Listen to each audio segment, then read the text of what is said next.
This is Colleen, Rebel Stitcher, and her sleepy sidekick today, Albus. This is FlossTube number 12. First of all, I would like to thank everybody for your really sweet comments about our special VIP special guest on last week's episode. Etta had a blast doing that, and everybody's sweet comments were really appreciated, and thank you. I've got a fair amount of stuff to talk about today. I've got some haul, I have Maynia Sania updates, I have a finish, and not one, but 2 giveaways. So we'll do the giveaways at the end, so I'll make you wait for that. So let's jump into haul. Mainly fabric. I am a member of the Fortnite Fabric of the Month Club, both the neutral and the vibrant colors, and this is 18 count Ada, and these are the 2 colors that came in this month. Very pretty as always, and their fabric is so nice to stitch on.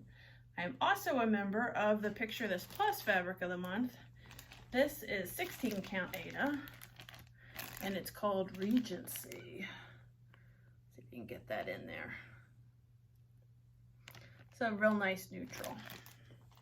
So that'll be fun to have. And then I picked this pattern off of Stash Unload on Facebook.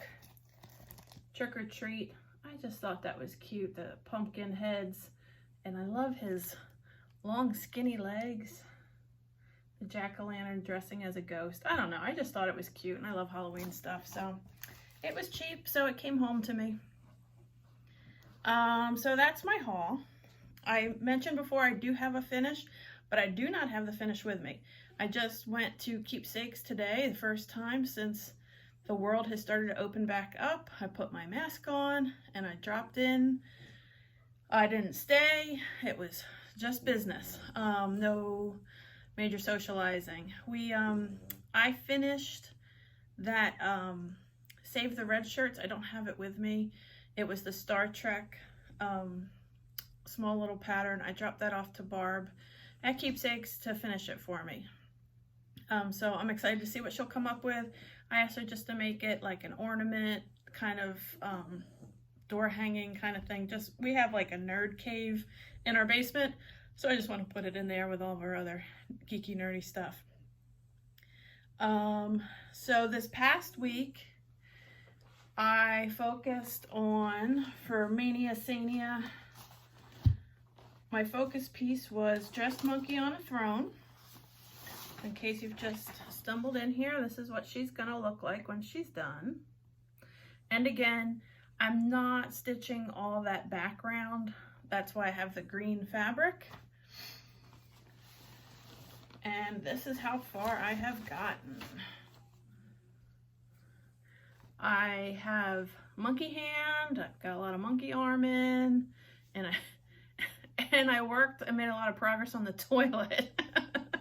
So this is as far as I've gotten on her. I think she's coming out adorable. I say that every time I show her, but she's just so stinking cute. I don't know if any of you watch Amy Sedaris. She has a show, I think, it might be on True TV, the channel, I'm not sure. And she's the sister of David Sedaris. He always reads the short stories on NPR, and she is so kooky, and I just love her. She's had a couple books out. Well, she's got this show. It's like really campy, and she talks to people about how to host like dinner parties and do arts and crafts. Well, I saw a preview of her for this upcoming episode, and she's holding this little bait, like it looks like a baby that she's holding, and this guy comes to the door and says, she's like, I thought you would like to see your son Huckleberry. And she turns it around, and it is a little monkey dressed in clothes with like fur, like very realistic looking. And it reminded me of her so much. It's a very demented, if you like bizarre, demented humor, check out Amy Sedaris' show. I think it's called At Home with Amy Sedaris. Anyway, so that's the progress I made on my Dressed Monkey on a Throne. I think I did a lot, so I earned myself a new start. Since she's on 14 count Ada, I use 3 strands, and I was sick to death of anything with 3 strands. And most of those other small projects that I put aside, like the Rosie the Riveter that I could earn, were 3 strand things. So I went back to my Terrorize the Patriarchy. The other new start that I earned, let's see if I can find the picture. I don't want to show you the chart. There you go. This is what she'll look like when she's done. And this is as far as I got. I stopped stitching on her last night. Let's see. If I get up close, you can see. She needs back stitching in her face, and she still needs the rest of her arms. But I made pretty good progress, I think. She looks pretty cool. And those limey greens look good on that purple fabric. So that was my progress on that. And so for the last week of Maynia, I have decided I'm going to work on, Albie, honey, I'm gonna put you down. Say goodbye. Bye. My Game of Thrones house banners and castles. I started working on a little bit today. I finished the bottom of the Lannister banner, and now I'm up on the castle up here. Let's see, there's still back stitching on the ones that I've done, and then there's like their house motto that gets back stitched onto the bottom of the banner. And there's quite a few more houses to do, but this is going to be my focus for the last week of Maynia, and I'll see how far along I can get. And I haven't worked on this in quite a while, so probably since last summer. So I'm looking forward to that. And let's see, let me check my notes. I appear to have lost my notes under all this stuff. Okay. I mentioned before that I had some giveaways. And the first one, I think somebody had given this to me for Edit-A-Stitch since she started getting into stitching. But this is too hard for her at this point. She likes to do the really basic stamped pattern cross stitch. This you have to read a chart.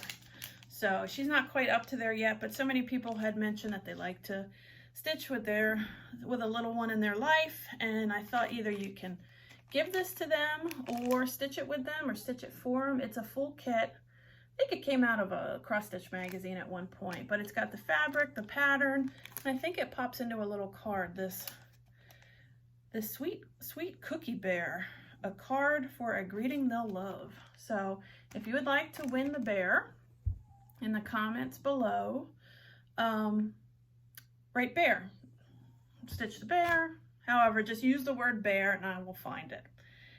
And then the other giveaway is a Halloween one, Plain and Fancy Collection, Pumpkin Aplenty. This I got off Stash Unload a while ago. It's an old chart. Oh, I just showed you the chart. I was going to show you why I was giving it away. It's a black and white pattern, and I cannot look at patterns like this. It makes me really dizzy since the stroke. So I think the piece is really cute, but I can't look at this pattern. So I would love to pass it along. So if anybody would like to stitch these pumpkins, and there's a little black cat and a crow, write in the comments pumpkins, and I will search that word out and we'll do a giveaway. I will send these anywhere, even outside the United States. It doesn't matter. And hopefully I can pass some stitchy kindness on, and we could all use a little bit of that these days. Some good mojo going instead of the other direction. I think that's it. I can't wait to get my finished piece back from Barb at Keepsakes, and I'm going to keep working on Game of Thrones this following week, and I think that's it. So don't forget to like this video, comment for the giveaway. Don't say giveaway, just, you know the drill. And make sure you're a subscriber. And hope everybody is has a great week and enjoys their stitching. Thanks a lot. Bye.